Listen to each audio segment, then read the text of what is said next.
what does it mean to be an artist in New York City? What I've really been curious about as a creative myself is what separates a creative who understands what they're doing and knows where they're going and someone who's still struggling to figure it out. I've been doing research about this for the past couple of months, and now I want to bring it to the public. I'm Eve. I am an actress, model, singer, dancer, and I also work in finance. Yeah. So that's a lot of like what I do. But in terms of who I am, I'm someone who is very focused on like what really matters in life, like family, love, success, but in your own definition of success. Yeah. But yeah, we can get into whichever areas of that you're most interested in, because it is a wide spectrum. Yeah, no, absolutely. I just to tell the audience a little bit about how we met. I've been doing modeling for about 3 years now as well. And we met during Fashion Week it's over a year ago at this point, right? Which is crazy. Yeah. And I knew from the jump, like, fantastic model, how you hold yourself, how you bring yourself into a set. It's like, it's not just, because I feel like modeling, it gets a bad rap of like, oh, you just have to be pretty. And it's like, yes, that is obviously part of it. But I think the ability of how to handle yourself around other creatives and how to handle a dream that's you're definitely a large part in, but also one piece of the puzzle with. Right. Your decorum, your talent, and your grace is something that I really admired from the jump. Bless you. Thank you so much. Yeah. I could say the same about you. Thank you. What show was that? That Do was. you remember? God, I can tell. I can know, because now I'm thinking of something else. Yeah. But that wasn't the first time. Yeah, because I met. Context. It's April of 26. We were shooting now. I'm thinking back to September of last year, but it's like, no, I knew you for a while, because I remember when I was in Chicago before you moved, like about a year ago, I was like, oh shit, Eve's so based it in was like Chicago. 2024. Yeah, it was like 24. So it's been some time. It has. But yeah, like just kind of wanting to touch on that, because I feel like a lot of people, like, they hear about the dramatized, like, you're a model in New York, like, you're amazing, you made it. And obviously it's an incredible thing, but we both know that the glamour isn't all of it. So I want to hear, for one, starting from the basics of like, how did you get into modeling and acting and creating as a whole? So my creative journey started when I was about 9 years old. Yeah. My mom and dad thankfully spent the time to like drive me and my siblings to, it was like an acting camp. But throughout the school year, and that's where they taught us the basics of acting, dancing, and singing, but more importantly, just like carrying yourself with confidence. And it was very rooted in like African American historical origins and like being proud of who we are as people. So I think that early on taught me how to be comfortable in my own skin, and not just express myself creatively, but just be someone and like be proud of who I am. So that I think has a lot to do with who I am today. And then I went through acting in elementary school, high school. I did a few productions, and then same in college. I majored in business, even though I was thinking about going for musical theater. Which we can get into that decision of like deciding to get a business degree versus a musical theater degree. And thankfully, I was still able to do musicals while I was in college. And that's actually how I was introduced to modeling. There was like a student-run magazine.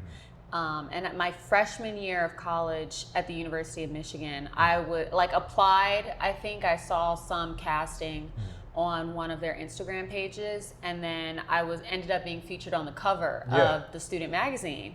And that was my first taste of like the production of shooting for the cover of a magazine, which was interesting in and of itself. But after that, photographers were reaching out to me, like professional photographers in Detroit, but also student photographers, which I loved because it really got me in the practice of shooting, you know, and like just doing it for fun, coming up with a concept. And it's like very low stakes. There's no client.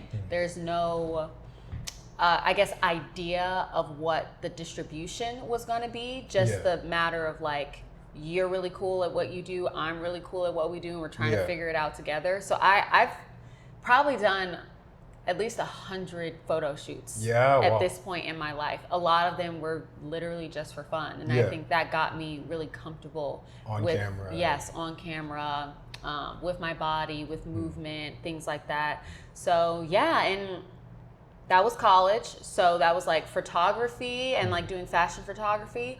But also I helped run, it's called Inspired Runway. I was gonna mention like to peel the layer back. We both went to Michigan, so I was like, it's like go blue. Totally. But and Inspired was, as you know, incredible organization, and I was a part of it all 4 years, and then became the model coordinator with my junior year with Favor. Actually, that's how we met. But that process of fashion show production and not only putting on the production of a fashion show, but also I had to coach 60 models on like how to walk. And these are just regular students, you know, no one had been modeling professionally. So, and even I myself hadn't modeled professionally. I did a few fashion shows when I was younger, but nothing to the scale that we've done now. And I kind of rooted it all in the basics of just being confident in yourself and like learning how to walk a runway in the same way that you would walk down the street, you know, like with confidence and pride and grace. That's how it kind of sparked my modeling journey, and I just continue to 1% every day, you know, like since graduating college and then coming into the professional space, it's been a steady climb. Go. No, it's an incredible journey, and it's like I'm not trying to get too corporate because I feel like I want to go into like LinkedIn, like, no, that's incredible. No, but no, it is legitimately an incredible story. Like, I feel like having gone through not a similar, but definitely like a journey that has a lot of those like those similar like points of like the spark during childhood into like the actual opportunity space once you're starting to think for yourself, do for yourself, stuff like that. It's life changing. It's the feeling. I remember like similar beat when I was starting to model myself towards the end of college. I just hit the mic. I think it's okay. Myself towards the end of college, as well as kind of into my life, like just after graduation. It's like the ability to. The reason why I really loved modeling is the ability to turn a spark of like, oh, I think I can do it, into putting it in your head of like, okay, well, if I do this, to do that, we can actually pull this off. Very execution focused. And just like the feeling of once it actually hits, it's like, it's one thing to like, oh, I want to do this show, I want to do that show, and it's like maybe you apply, maybe you don't, and then that feeling of like, oh, I got it, and it's like, oh, this is the photo I took. And like, oh, I worked with this photographer and like, this is how it came out. Beyond just like posting on Instagram, that feeling of reward of like, I just accomplished something. That feeling of accomplishment, not only for like a project, but also for myself as a creative, really is kind of like what keeps me going. Absolutely. Like a lot of the time. Yeah, to go from, you know, you see it, you want it, and then you do it. It teaches you that you can do anything. Like that's fashion and modeling is only one level of that. But if you apply that same discipline, like you can do anything. What are the things that people don't really hear? Yes. Wow. As you know, there's so many. I think the biggest thing that jumps out at me is all of the hard work that goes into the final product. And it's like, you see the fabulous photos, you see the show, you see even the garments, you know, like you see all of that in the finished product, and it's like, wow, that's beautiful. And it's like, you don't know, there's hours and hours and hours and hours and of energy, blood, sweat, and tears that goes into doing something like that, and not like sacrificing too. Like, I know there have been times when, I have had to sacrifice other opportunities or relationships or whatever to dedicate the amount of time that it takes to do something like this. And even like moving to New York, the obvious thing is like financially, that the burden that it puts on you to invest in yourself, and that it's a very steep investment to come out. And it's also speculative, like you don't know exactly if you're going to be successful. Yeah. So a lot of this is like very high risk, and the return, and in turn, it can also be high return. Yeah. But yeah, it's a lot of upfront risk. Yeah. And so you have to have the guts to say, I'm going to invest $10,000 in myself to up and move to New York and come out and do the thing. You have to pay for train fare. Yeah. And physically, that is another thing I would say, the stress that it puts on you with lack of sleep, especially during Fashion Week. You might get home. I think that season when we met, that was one of the most arduous for me, because it was like, I remember getting back at midnight. Yeah. And then it's like, okay, you shower, you feed yourself, and then your next call time the following morning is 7 a.m. Yeah. And it's like, when do you sleep? When do you nurse yourself back to health? When do you feed yourself? Yeah. And then you're there on set all day. That's another thing that is not fabulous. Like early call times, little to no food, or like opportunity to focus on yourself during that. And everyone that's in the industry kind of feeds off of that go energy. And that's just New York in general. Yeah. So it's like when everyone else around you is okay running 12 hours straight with no food, like no breaks, no lunch break, just coffee, then it's like, okay, this is normal. I have to do too. Yeah. Right. It's like everybody kills themselves, so it's fine if I do it too. Yes. But it's like it's not. Like it's not okay. You're draining, you're constantly pushing yourself, and it's like on top of like, I feel like a lot of creatives, often you have to have something on the side, if not something as your main thing, and the creative pursuit is just icing on top. It's your why. It's why you keep on pushing, keep on doing this. But like that eats up your time, that eats up your energy. And it's like, we only have 24 hours in the day.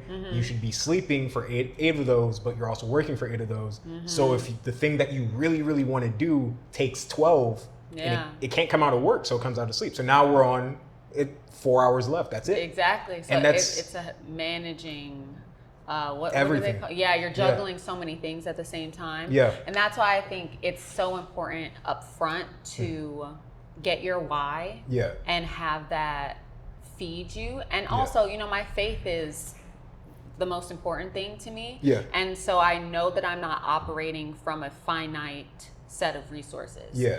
Like even when I don't have the strength, I can be renewed daily because of the faith that I have in God to, see me through any opportunity that I have. And that's why, you can do the long days back to back to back, or why I can. Yeah. I'm trying to think what other of the non-glamorous, running around backstage naked. Lack of, the finances, of course. Yeah. What hell? Eating on the train. Yeah, in between castings, all of that. Yes, like when I say running around the city, literally running around the city. How about this? Walk me through the process of a day in the life of modeling. So let's say that it doesn't have to be, it can be Fashion Week, because Fashion Week's like the glamorous part. Yeah. But like, just walk me through the process of creating a modeling product. Yeah. Okay. Great question. So I would say, assuming a moderate start time, 10 a.m. call time. Yeah. I would wake up, shower, because of course, like personal hygiene has to be at your peak. Yeah, because food, all of that. Exactly. Not just because people are looking at you, but they're also touching you, and like you're wearing their garments and things like that. So making sure personal hygiene is at its peak, feeding myself. And that's a fine balance too, because depending on the job, you don't want exactly. So it's like thinking ahead and planning, eating a big meal the night before. But packing your model bag. And so you have to be prepared. And where you're gonna ask what's in my model bag? Yeah. Tell me. So I have a robe that always stays in the bag, and that's just personal preference. I am more comfortable on set when I'm able to walk around and just have something that I can easily take on and off. Undergarments of different colors, shapes and sizes, like bras, different color underwear. What else? Like body butter. It can never be ashy. Makeup. Because even if they have their own makeup team, sometimes you might need your foundation or touch-ups, stuff like that. Stuff for my hair, because I have learned that's another thing that is not glamorous. Being a model of color, not everyone knows how to do your makeup or your hair. And half the time, that's another skill that I think I'm grateful to have acquired over my life, because doing my own hair, I could just ask them, like, what do you want done? I'll do it. And then you just like throw it together. Exactly. Or even like prepping the night before, because it's just totally different. If they want your hair straight, it's like that's a whole 2-day prior thing dedication that I need to do. I remember last season I was fitted for the show. I think it was the day before the show. So fitting was right before show day, and call time 7:30 a.m. And this was flying solo.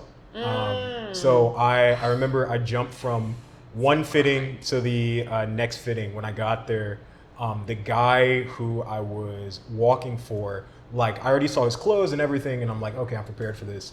And then I get there and he was like, oh, I thought you had like cornrows, because I was supposed to be wearing like a cap. And I was like, no, my hair was like this. And it's like, no.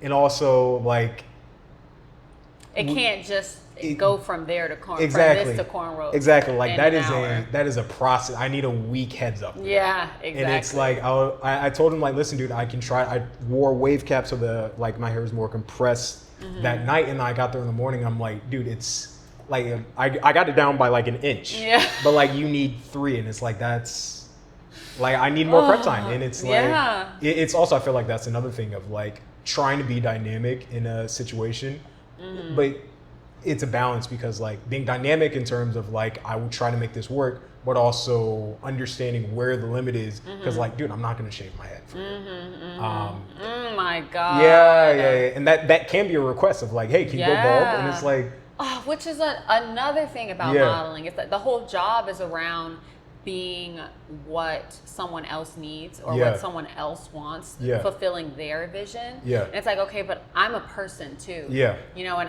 help me help you, like, how does that, just because at a drop of a hat, I'm supposed to cater to your needs, some notice or like communication about what's needed beforehand. I feel like that's not an unreasonable request. And I feel like that's when, for me, modeling all comes together, when it's like I feel like I'm in sync with the other, like with the director, with lighting, with with the entire cast. It's kind of like we're all playing off each other. Where it's like with the stylist, like everything, where like if it's I feel like with any creative project, it's like, it is ultimately, it's someone's baby, but it's all of our responsibility. Where, and honestly, I feel like this is the difficult part for a lot of creatives who grow beyond just like, these are my clothes. And it's like, okay, you make this garment, then you make the next, and you make the next, and now it's growing traction, and now we're doing a full fashion show. And it feels like what makes a amazing designer and an amazing experience for me, for someone who wants to work with them in the future and again and again and again. And one where it's like, now I'm not sure if I'm going to work with this person again, is when the recognition of like, hey, this project has grown beyond me. It's not just about my designs. It's not just about my photo shoot. And for the model, it's not just about like my body. It's about the combination of these different elements to make something bigger than ourselves. Tell the story. To tell that story. That's it. And so I agree. Jumping back in, you packed your bag, you're ready to get to shoot. What is it like being on set? It depends. Yeah. And to your point, each project and each team is different. Yeah. I'll say, speaking from if everyone is in alignment. Yeah. You have your makeup artist, your hairstylist on set, the stylist is there with all of the clothes. Mm-hmm. Maybe they asked me to bring a few items that they couldn't source, maybe they didn't. Yeah. Me coming prepared with all of my materials, I'm also assuming everyone else is coming prepared with their materials. Yeah. So typically the shoot would start with hair and makeup, or the show starts with hair and makeup. You jump in immediately, because while that's happening, the photographer and the creative director, they're probably also setting up the lights, setting up the rest of the set. And it really is all dependent on when you're ready. Yeah. So sometimes I've been in situations where my hair and makeup have been getting done at the same time. Yeah. And they're working in tangent, and there are 3 people around me, which is exciting. Yeah. But so you get that done, then you get dressed. Yep. Sometimes the directors or the designers have a vision. Yeah. Sometimes they don't, and they're just telling you I just kind of want to see what... Figure it out, the vibe is, and we'll tailor it from there. A lot of creative work is just vibes based. Yeah. There's a lot of glamour and everything, and it's you look to...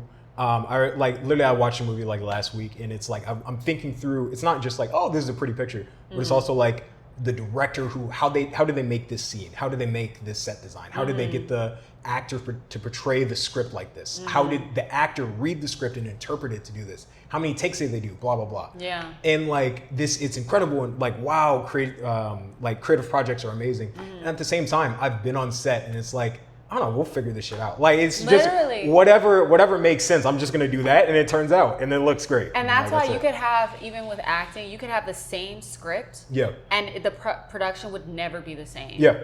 Because each of the people that are involved brings their own vibe, their own energy, and that kind of thing. Yeah.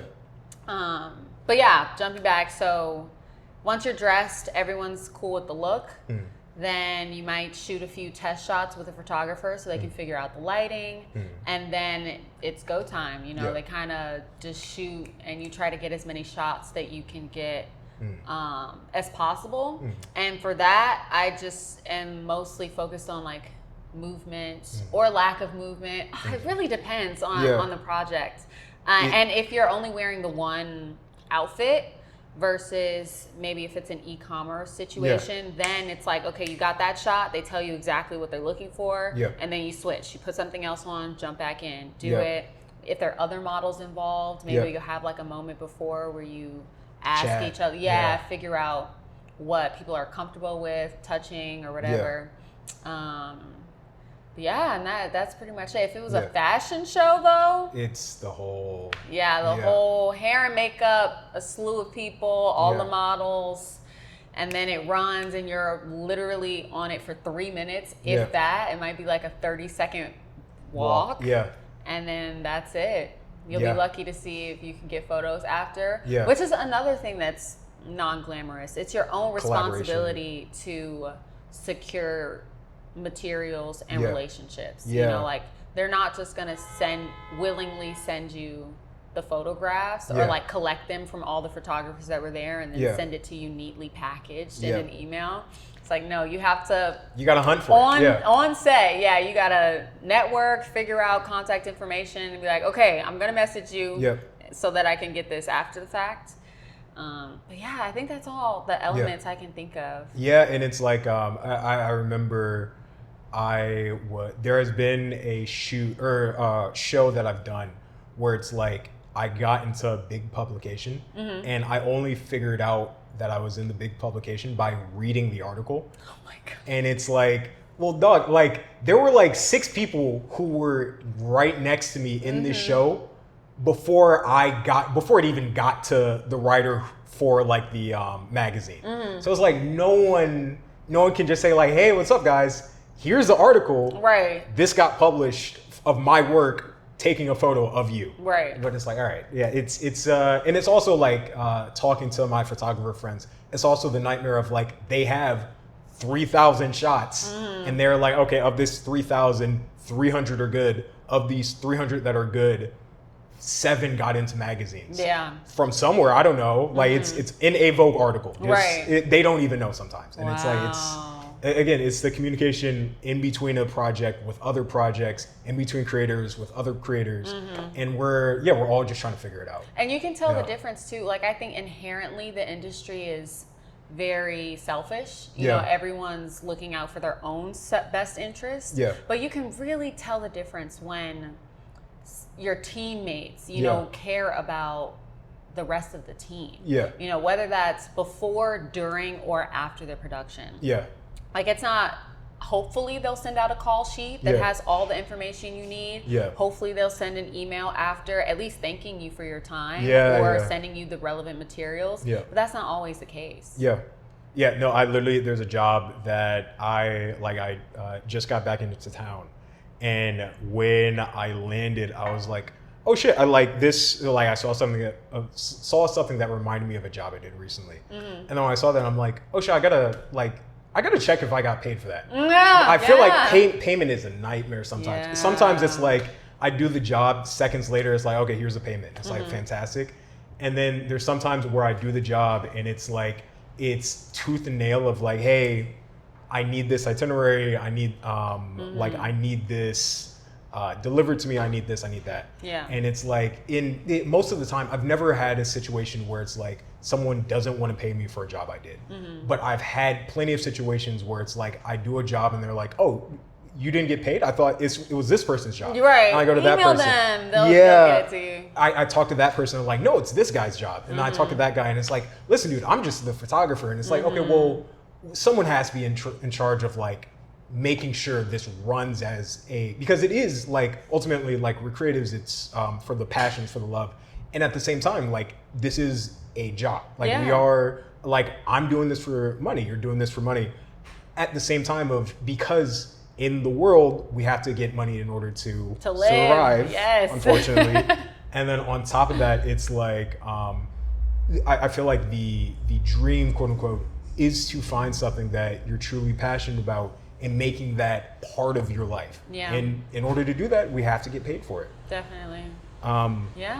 Yeah, and like kind of jumping from there, I wanted to ask about the financial part of how this works for you. I know that like the stereotype is like the starving artist of like, listen, dude, you're doing what you love, but like that doesn't necessarily mean that you're living like fabulously. And I feel like a lot of artists struggle with that financial part. So like yourself coming from like your full-time gig is in finance. Yeah. And it's like you understand the numbers, you understand the rap sheets and stuff like that. And at the same time, you're still doing a passion that is not famous for its pay. Right, yeah. So like how... Which people don't know, by the way. Like crazy. It feels like there's been so many movies and TV shows or like stereotypes of like the starving artist that people but at the same time, I've met so many models who are like, yeah, dude, I'm really struggling. I'm like, dude, you're in New York and you're a model. Like what is... Yeah, And I have people back home like all the time. Because, you know, I've been featured in Vogue Singapore, Grazia recently. Yeah. And so it's like, you know, walked for really big designers, walked for designers in London. And it's like, wow, like you must be balling, you know? And it's like, I am. Yeah, spiritually. In my heart, I'm rich. And even financially now, but it's not because of modeling. Exactly, yeah. Which is where it was a very conscious decision for me to not become a starving artist. Yeah. Because I remember in high school, it was my senior year, a lot of my friends in theater, you know, were going to the musical theater programs and this and that. And I was just thinking like, I really don't want to go through the struggling actor phase. Yeah. Like I know everybody does. And like if you are... It also, people kind of qualify, like if you're serious about this, then you'll be willing to struggle. Yeah. And it's like, I don't think so. Like, at least not for me, there has to be another way. Because, you know, I've been through that in my life, you know, and like not been financially stable. Yeah. So, I just knew that's not something that I wanted. Well, actually, I would combine that with something you said earlier. you are willing to struggle. Yeah. That is something. Struggle in a different way. Yeah, that is something you're willing to do, just not financially. And I feel like, there's That's a good correction. There's a shit ton of angles to it, and I feel like I feel like the time input, the energy input, the energy sacrifice, I feel like people are a lot more willing to make than the financial one. And that's what I think ultimately keeps a lot of artists back. Yeah. Because it's like, yeah, dude, like, am I willing to bust my ass for this? Sure. But at the same time, am I willing to literally be starve? Homeless? Yeah. Right. Like, no. It's a hierarchy of needs. Yeah. And that's with anything. Like, I think Yeah. creative ventures in general, and just human nature, it's a hierarchy of needs. Yeah. Like, you need food and you need shelter. Yeah. Like, if you don't have food and shelter, there's no way you can use your brain capacity to write a script or like direct a play. Like, because you're homeless. Like, what are you gonna do? Yeah. Right. So, yes, I completely agree. I was not willing to struggle financially. Yeah. But I am very much so willing to do whatever it takes. Yeah. Sacrificing sleep, pushing my body to the limit, my mind, mental strength, that kind of thing. And that is what really fueled my decision to get a business degree. Yeah. Because, we went to Michigan. Yeah. It's like $70,000 a year. Yeah. And when I was applying, I was thinking getting a degree in something that I could only use for one thing, no matter what that thing is. It doesn't make sense. It just isn't a good investment. Yeah. And so I got a degree in business. And it's also like, I wanted a degree in something that kept as many doors open for me as possible. Yeah. Because, going the musical theater route, I wouldn't have been able to get a job at the finance company that I work at. You're locked there, yeah. Right, but getting a business degree, I can get the finance job and I can still do musical theater. So to me, that just left as many options on the table. Yeah. I feel like I'm definitely behind that. I feel like I've met a lot of people who've gone to school for art. And at the same time, I've met a lot of people who did not go to school for art. And I feel like the gap is like, there's definitely a gap. There's definitely, like, I'm not saying that people who dedicated like 4 years, 8 years, if you go for, I don't know, PhD or whatever, to studying art itself, or studying photography, or studying what have you, you definitely feel that they put more time into this. But at the same token, it's like the people who I've seen who put 4 years into studying photography, and the people who I've seen did 4 years studying something else, or 4 years just working directly, and at the same time doing photography. The difference is just the experience. It's like, ultimately, if you put 4 years into photography, you put 4 years into photography. It doesn't matter if you have a degree in it or not. Right. And it's to your point. It's like, I think that people who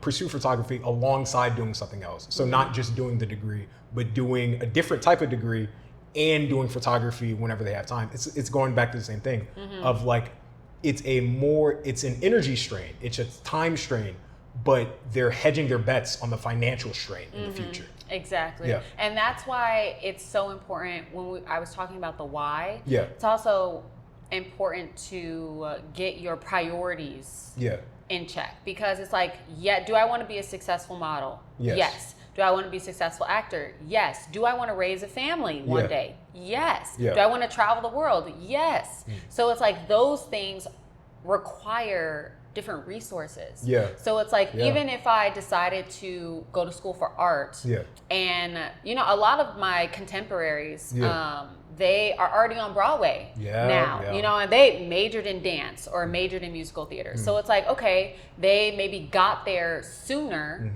but it's like, where are they? Where are you getting? And it's like, I'm not saying that I could never be on Broadway. And it's just like, oh, maybe I could have got there sooner if I majored in it. But at the same time, what else have I done? What other things have I built in the meantime for myself, for my family, like future family? So it's like, you want to make sure you're making headway on all of the things that are important to you.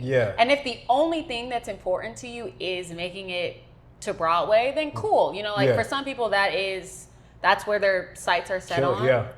But for me, it was a more holistic of like providing for myself and being financially stable. That was very important to me. I feel like what you're highlighting is a great point in that for like, this is in life in general, but narrowing down to just like the creative habit, it's like whatever you do, this is a trade-off. It's like to be a photographer, to be an actress, to be a painter, to be a ceramicist, these are not the traditional paths, yet these are paths that often give people a ton of meaning. And it's like, okay, if you want to do this, you have to accept, like, if you want to do this no matter what, you have to accept that the no matter what comes with consequences. If you see this is something that you are really passionate about, but also you see other things you're really passionate about, now it's like, okay, well, something's gonna give. It's like, I feel like another big thing for creatives is like the draw for like, oh, I got to do this now. Like I remember when I was like 22, I'm like, shit, dude, I'm already old. Like I don't have time. I have to get this out. Yeah, like, I'm constantly thinking you're running out of time. Yes. When it's like, well, no, like if you and I feel like this is a great test. It's like if you truly want to do something, it shouldn't matter if you're 60. If you're meant to be a painter, you should be painting at 23, 33, 60.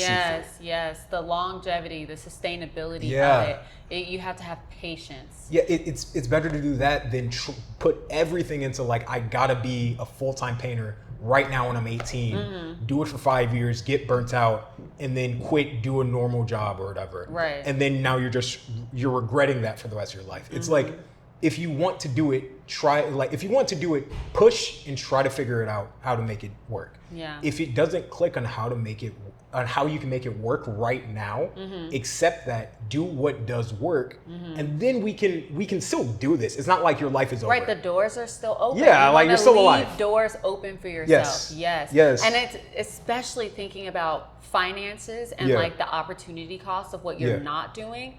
Compound interest. You know, like the earlier that you can set yourself up financially and like just set money aside that's going to grow by itself, like that, you can retire off of that. So it's like when you think about, you just got to work smarter, not harder. And that, it brings me to a thing that I heavily weighted towards my decision of like why I took the path that I did. And I care about the art so much that I didn't want to start resenting it because it wasn't feeding me. That's smart. Damn. Yeah. You know, because a lot of people, you want to become an actor and you go through the struggling actor phase, and then so many people, they get burnt out, or they just simply like hate it now because it's not paying your bills, like you're behind on rent, you're homeless, like you don't have, you're hungry, just all of those things. It's like, how do you still love something that it isn't providing for you? And I wanted to preserve the art for art's sake for me, that I didn't have to depend on it to feed me. I want to be able to say yes to gigs that may be unpaid or like just volunteer work because I care about it, or it's my friend's thing. You know, I didn't want to have to be like no, I can't dedicate this time to that if it's not paying me this. Or in the same breath, I don't want to have to say yes to things that are paid if I don't like it, or like I don't feel like it's for me, just because it's like, damn, I need the money. And even like, I can tell you for a fact, like I think you highlighted a fantastic point of like the downside of the kind of creative lifestyle is that if you're doing, for one, it's really hard to make money off of your creativity. Like that's the stereotype. It's a starving artist. Again, we all know this. Beyond that, for the select few who do make it, it's like now you're in a position where 9 times out of 10, you're fighting to get all the money that you can. Because even if you're not starving, like you're making good money off of your craft, great. It's inconsistent.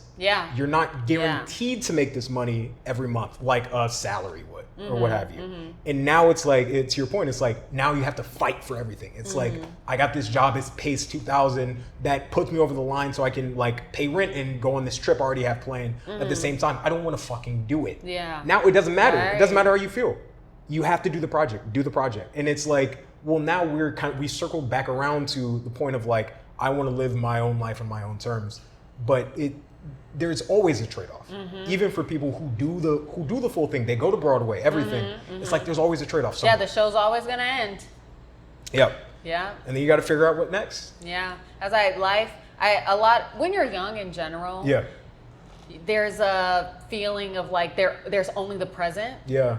And you just have to think about a sustainable, we have a long life to live. Yeah. God willing. Yeah, hopefully, I don't know. Maybe. Right. God willing, we have a long life to live. So it's not just about today.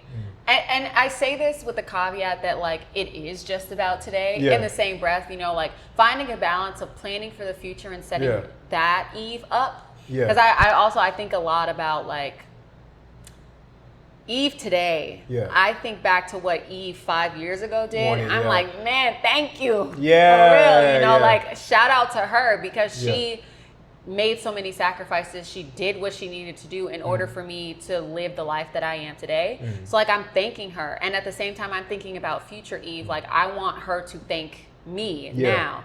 So it's like balancing that while of course living day to day and like appreciating those around you and like living every day as if it's your last, but like be smart about it. Yeah. And like now I wanted to flip the script because I think that we've been talking a lot about like what makes it so important to plan, to understand, okay, give an honest perspective on like, what do I want and how can I do it? And at the same time, like trying to make the most of everything. But I wanted to flip the script and because I noticed specifically you talked about your contemporaries who are doing the creative thing like full time now. Yeah. Is like, you're incredibly successful. You're making it in New York. Congratulations. I feel like that's... Congrats to us. Yeah, we did it. Like, the dream is always like, oh, New York City. And it's like, you get here, it's like, fuck, dude. For one, it's dirty as shit. Like, if you haven't been to New York, oh my God. dude, it's nasty. It is. On top of that, it's like, it's expensive as hell. And it's like, to do this, honestly, like, financially pre-30 is like, congratulations. Like, you're doing it and you're surviving. Very much so. So, like, you've done this. You have the full-time job, you're succeeding in a lot of things that people fight and like kill for. And at the same time, we do have to recognize that it is like we are making sacrifices. Like I also have a full-time thing. And it's like, do you ever look at your contemporaries who maybe they are struggling, they're the starving artists. They don't always know how it's going to work out in terms of the future, but they have this passion that they're locked onto. And they're unwilling to let it go.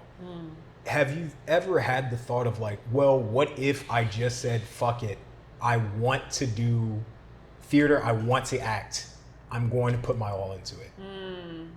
I have had that thought, yes. And I will eventually make the leap. I think I'm just, I'm not a jump, I hesitate. Because in some instances, I am a jump and the net will appear.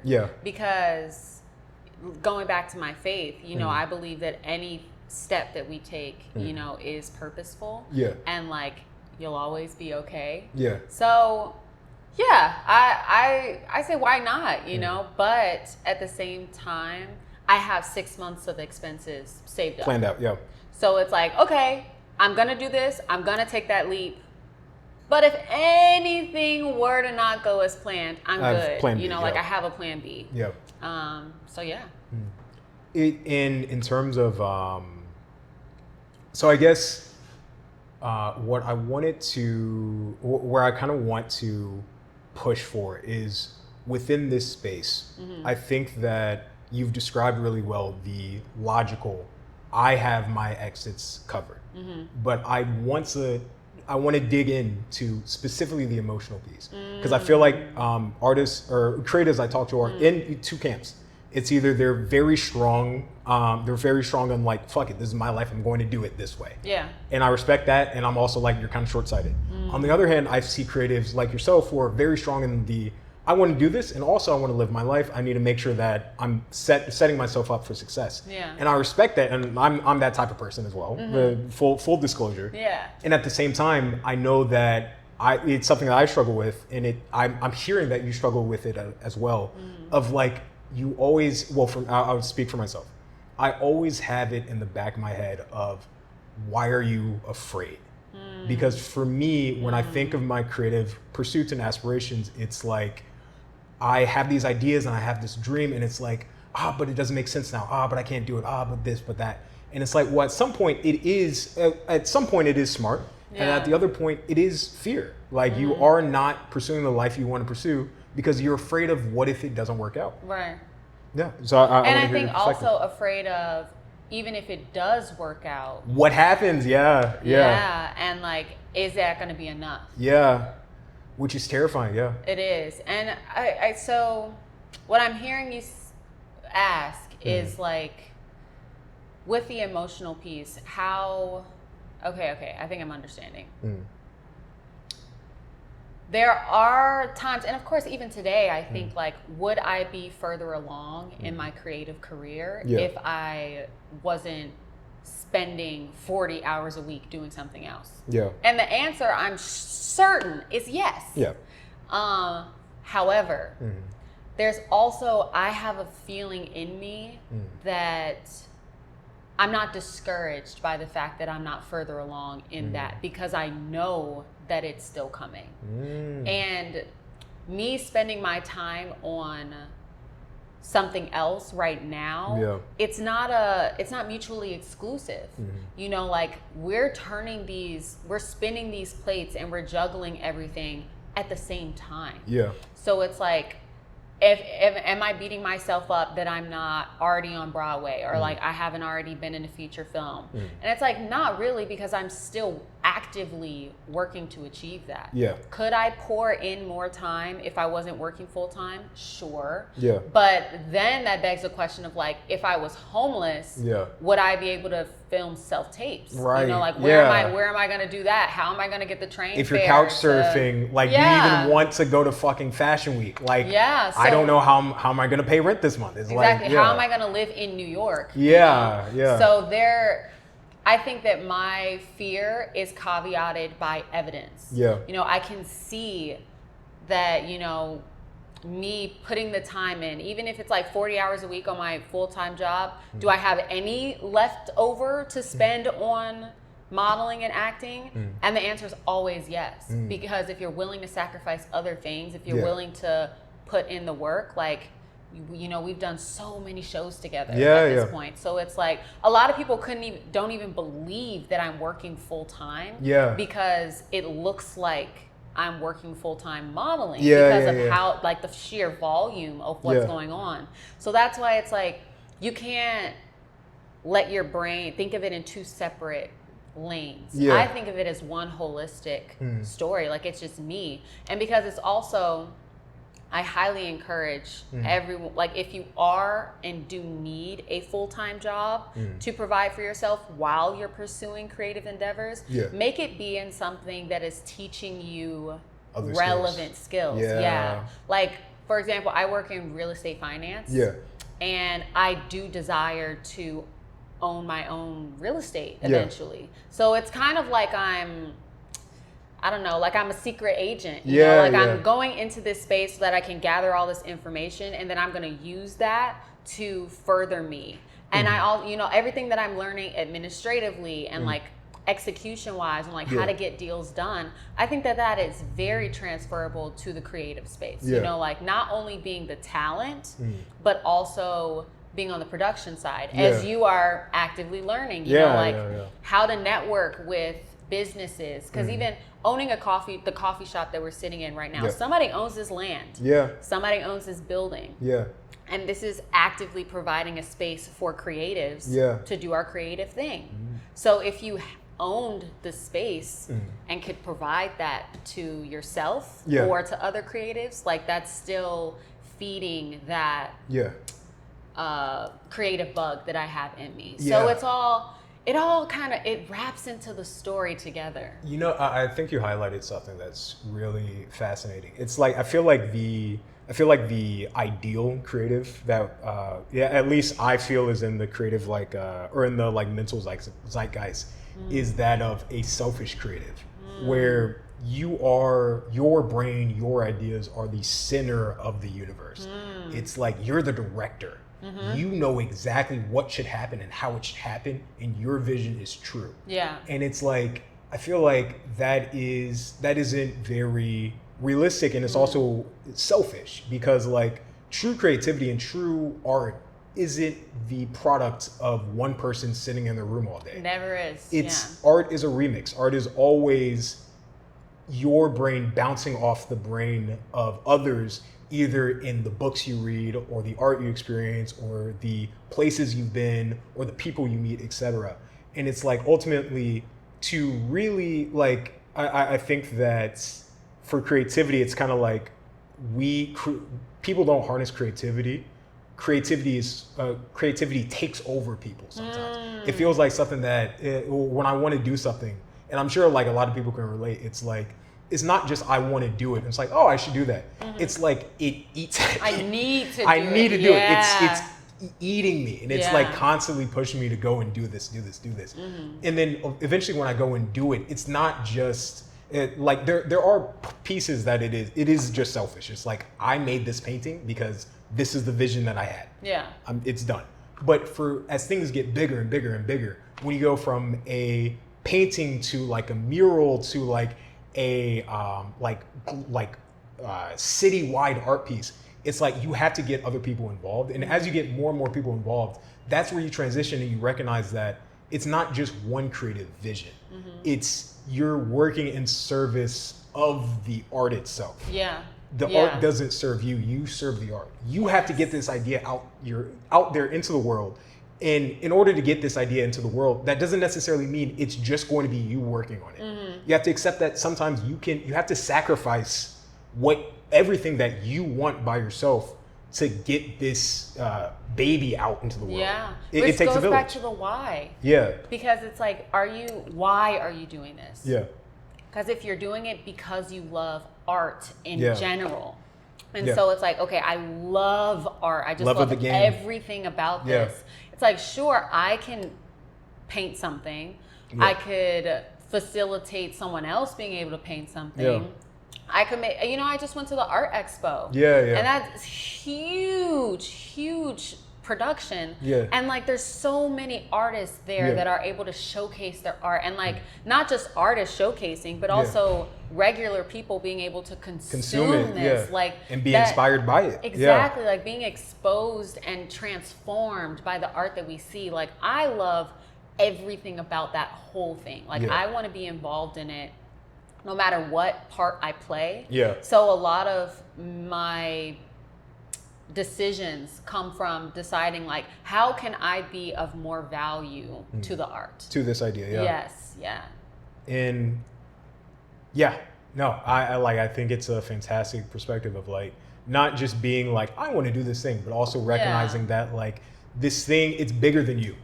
Like, we're all standing on the shoulders of giants. It's like, it's not just the idea that you have, but to service that idea into the world, let it be consumed and transformed, and then take it even further. I feel like that's what it means to be a real creative, of being able to not only use your hands yourself, but also your mind, your voice, everything. And checking the ego along the way too. Because doing anything for your own glory, I think that we've seen so many examples. And it's like, if you want to be the kind of artist who blows up off one thing, and like, you have an insane career for like 2 or 3 years, and then you disappear. I think we see so many people that do that. Or you see people, first person that comes to mind is Denzel Washington. He's had decades long of a career, and I think a lot of the magic behind his story is the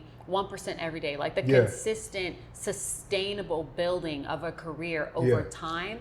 And like, there's a time for studying, there's a time for learning and like appreciating, then there's a time for production and like creating, putting things out. And then like, he kind of sees it as like, then you move into a time of teaching and like sharing of the things that you've learned at that point. And I fully stand by that. Like, honor time that it takes to master something. And that our generation, and maybe not our generation, but the generation under us, like nobody wants to, nobody wants to do anything that takes time. Everyone wants quick returns.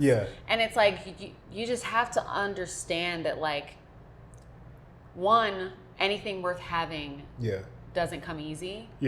And also it just continues to get better with time. Like me 5 years ago versus me now, like I'm so glad that I decided to go to school before really stepping out into my career, because it just my brain, like the person that I've become, like not operating from a place of like, what can I get? Like, you know, like gimme, but of more of service.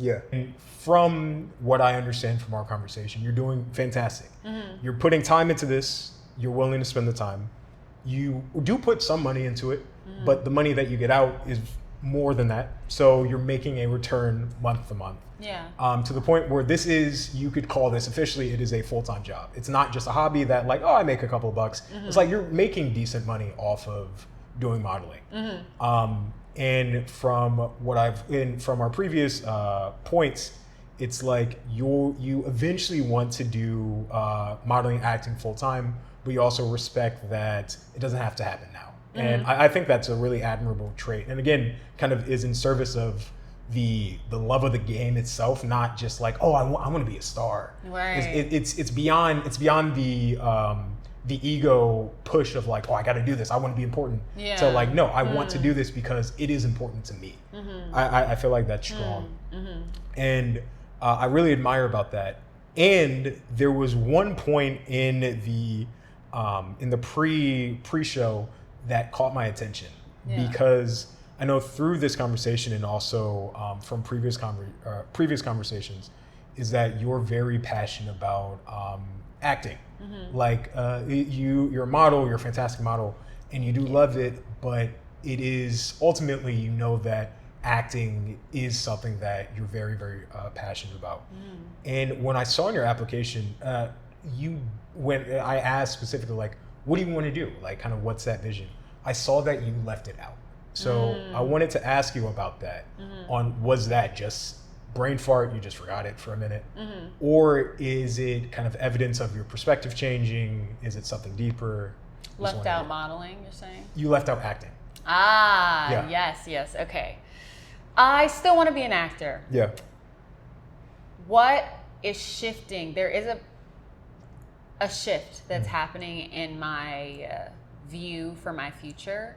And it's surrounded by, I think, the desire of honing in on why I love this, why I love acting, why I love modeling. It's the storytelling. You know, like I just love telling stories, like being a part of stories being told, art being shared, and like transformation happening. Because I think art has a way of literally transforming people. You know, I'm sure you have movies or plays or shows that you've seen where it's like you walk out of the theater and it's like, wow, like I'm different than I was before. Like I've learned something, or like I've seen something about something about human nature that has changed me. And that is so fascinating to me. And I do want to be an actor because I'm good at it. I also love modeling. Because you know, I'm good at it, and I think like when you find something that just is so natural, like you don't really have to think about it too much. You can just get in a flow state. Like honor that and do that.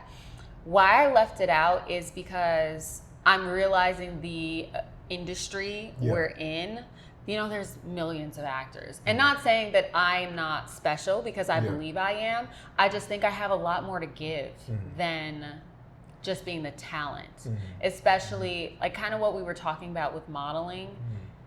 When you are the talent, you're kind of looked at as a vessel of like, we're gonna tell you everything that you need to do, who you need to be, and especially in acting, like you're becoming someone else. So that's another thing. Like I really like being me right now, you know, and always, but specifically, like I'm just enjoying the journey that I'm on and honoring my authentic feelings, emotions, and persona. So like spending so much time and becoming someone else is just not, that's just not where I'm at right now. But yeah, I'm really thinking about the production side, like I produce a few fashion shows, but producing theater, films, television. Like I know so many writers and directors and like people who have these great stories. And I go to the movie theater often actually, and I see what is being advertised today. And it's like, what? I don't dig it. You had my undivided attention for 2 hours. And what did you say? You know, like what did you do with that? And that's like, I just think that being a creative, a lot of people, and it's a controversial topic, but art just being art and like not having to comment on anything is a little naive to me. Like, I think it's a responsibility. You know, when you have someone's undivided attention, what are you doing with that? Like when you have the opportunity to say something. Why not? Why would you not say something important or say something that's furthering humanity? You know, and I just, ultimately, I love storytelling, but even more than that, I just love life. And love, like the things that connect us, the ways that people, you know, love on each other and how we can create community. So I see art as kind of being a vessel of furthering that mission of like making the world a better place. Kind of, what I'm hearing is like the perspective of being an actress was because like, oh, I want to tell stories. This is a way that I can tell stories. As you've matured and as the world has changed, you've kind of seen that like, yes, I still want to tell stories, but maybe there's a space beyond pure acting that you can tell this story in. I feel absolutely. I feel like that's a very interesting perspective because like it's kind of to the point of like we put creativity in boxes. Where it's like, okay, you like this thing, then you have to do that. You have to, if you really want to do it, you have to go do that. And at the same time, it's like, that's not necessarily the case. It's like, there's not the actor brain that like, oh, you have to be an actor. It's the general brain of you like to tell stories, and then it's like, which part of the storytelling process do you drift to? And like, while acting is kind of the big ego hit, this is like the main thing, right? Because that's what the audience sees. But it's like there's so many different pieces to it. It's similar. Like I remember when I was a kid, I was more so focused on like the videography of like, oh, the storytelling, the shot came in like, ooh, and did like do all this shit. And it's like, wow, this is super cool. But the same, to your point, it's like, as I've gotten older, it's like, I recognize that the real part that really catches my brain of like, it makes me stop and pause of like, oh, why'd they do that? Is the part of like unifying it all together. Of like, you have the visual, for examples for a movie, you have the visual narrative you have the literal narrative of like, this is what the actors are saying. You have the implicit narrative of like, this is how the actors are acting, their emotions, their delivery, all these different points, their body language, all of that. Then you have the language of like, okay, well, this is what the shot composition tells you. This is what the placement of this scene in the movie tells you. This is what the meta narrative tells you, blah, blah, blah, blah, blah. And it's like, there's a bunch of different narratives all weaved in one. And it's like, I always gravitate towards paying attention to the shot composition of like, oh, they're doing this shot because it means that's super cool. But it's broader than that. Like there's more than just doing one type of creativity. There's more than one way to tell a story. And from what it sounds like, you've evolved beyond believing that acting is the sole way that you can tell a story into acting is a way that you can tell that story. Yes. And so it's inclusive of acting, but it's grown to something greater than that. Valid. And I think that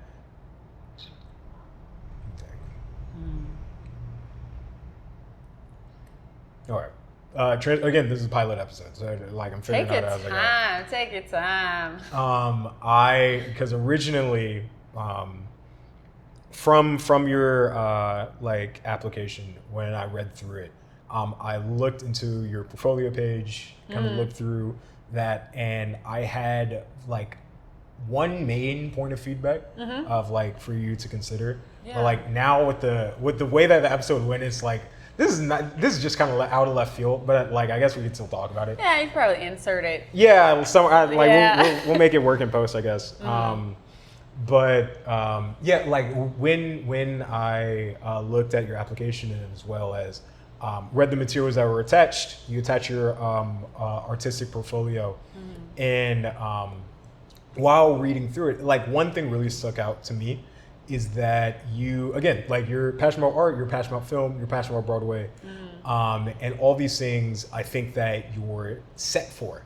And at the same time, I look at your portfolio and it's very much coached in what you're good at now, not what you're really gunning for. Because like, again, you're a fantastic model. Like I know you originally through modeling. And when I look at your portfolio, it's very reflective. It's like, this is a great modeling portfolio. And at the same time, it's like, as I know you as someone who loves storytelling in general, who aspires for acting as well, the acting portion is really kept towards like the bottom. Yeah. It's like, it's there, it's still in your portfolio, but it's not the portfolio of a model actor, it's the portfolio of a model who does acting. Yeah. Which is very different. Yeah. And it's like, I just wanted to, for one, surface that of like, your portfolio reflects what you're good at. I think that's great portfolio. And at the same time, I think that knowing you as a person, it doesn't highlight what you're growing into. Yeah. And I think that that's a very strong point that a lot of people could really like think about as well, where it's not just showing off, like you know what you want to do at the end of the day. And I know through this conversation, through my own conversation with myself, it's like what you want to do is always constantly shifting. And it's like I've built like so many different like modeling like portfolios or websites or whatever of like, oh, this is who I am, this is what I'm good at. But at the same time, it's like if you want to grow into something, you have to position yourself to grow into that. Absolutely. Yeah. And I'm so glad you brought that up too, because it's my goal growing up, it was always acting. And then I got introduced to modeling and it was like, oh, like this is, one, I'm good at this, and two, it's not as big of a time commitment. So that it was like, okay, and then I started getting acting jobs all the time, and it became this... Acting or modeling jobs? Modeling jobs. And then I started getting booked for modeling jobs all the time, and it was like a machine that was feeding itself at that point. So then it was like, I'm spending all of my time on modeling, and actually recently, as in like the last 6 months, I've told myself like I've gotten completely distracted. Yeah. You know, and like I'm so thankful for the success that I have had in modeling, but you got to be careful when you're tempted to like go a different way than your initial creative passion. Yeah. Because it can be very distracting, and like I was going down this road, and it's like I have all these materials in modeling, and I have no materials in acting. So to say that I want to be an actor, like you said, it doesn't. You can't tell. Online, and that speaks a lot to. I haven't updated my website. Need to do that.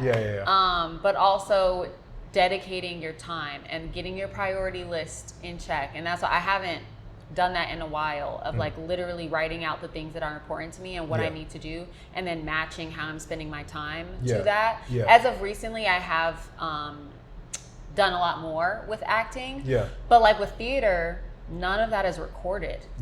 So it's like, even if you have the experience on your resume, it's not as visual, like the visibility isn't as high as modeling is, because you have evidence after every job, because they're photos. So I need to really figure out a way to change that. Thank you for the feedback. Especially in like, because I feel like performance art is very particular, where it's like the art is in the moment. It's like if you were a ceramicist, you could just say like, oh, I need to take more photos of the pots I already made. Let me just go home and do that. For acting, it's like, oh, I need to have more footage of me acting. The production's done. Yeah, it's like it came and went. Yeah, you can't get that same group of people together in the same space. That like same it magic happened is before. gone. Yeah. So it's like I'm telling people like, oh no, I've been in shows before. Yeah, I don't have any footage. Yeah, trust me, that's it. Like that's all you can really do.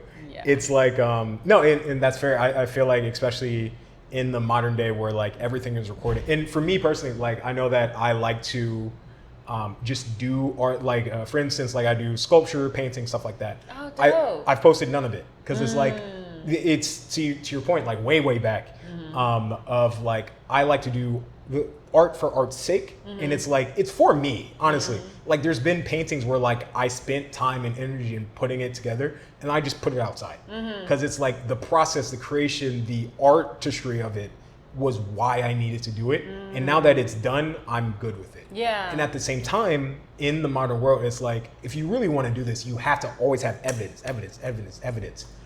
which is hard to it's hard to keep track of. Yeah. And that's why it's like inherently being a creative, you just simply cannot only care about the art. Yeah. If you want, especially if it's you're trying to make money for it. Yeah. Like it's a business. Yeah. You know, you have bills to pay, not just for your lifestyle, but also for, you know, the art. Like if you have studio space, like you need paintbrushes and whatever. Like, so it requires resources. Yeah. So you just have to. It's like so many things balancing. Yeah. Yeah. No. It's a lot. It's always a commitment. Like I know that this is being recorded on a Friday. Like I worked before this, so it's same. like, Yeah. Like, and funny enough, like I worked before this, and I went to it was a directing workshop at NYU. I was casted as the actor that the directors can use for their class. So that was like super dope. But it's like it's any day for me, it's spent on everything. You know, like working the full time, doing something creative, doing something else creative. Jump so and it's a hustle, but it is always definitely a sacrifice. Like I wanted to kind of bring this conversation home through the kind of expression, for one, of gratitude. Like thank you for coming. I think that through you, like I definitely see your changing perspective. I see your I'll call it evolution, because that's what it is. Of like, as you've done the thing, as you've done modeling extensively, and you as you mentioned, like you started with acting, and then as you started to actually pursue that dream, you've gotten pulled into a different creative direction. And it's not to discourage that evolution, but also there's always that balance of what you're being pulled to do through your heart, and what are you being pulled to do through your work. Because I can tell you, I've heard and seen so many people who are like, even people who I feel like there's an initial hump of like, I want to do this creative thing, but I can't, there's no way. You get over that hump. I want to do this creative thing, but like, oh, there's no way I can actually make money off of it. You got over that hump. And then it's like, oh, I want to do this creative thing, but like, am I just doing it because that's what is expected of me, or is it because like that's what I creatively desire? And it's like it's your point, calling back to when you mentioned Denzel. It's like specifically, I feel like the lifestyle of a creative isn't just getting to that thing and being done. It's not just, I want to be a writer, and then you write a book and then you're done writing forever. It's like, no, it's a constant evolution. You're constantly reworking, learning, evolving, changing, and doing it. Eve, I just wanted to say thank you. This was a fantastic episode. I know that I've learned a lot. I'm hoping that the viewers learned a lot if they made it this far. We'll just see where it goes. Thank you for your time. Yeah, this is awesome.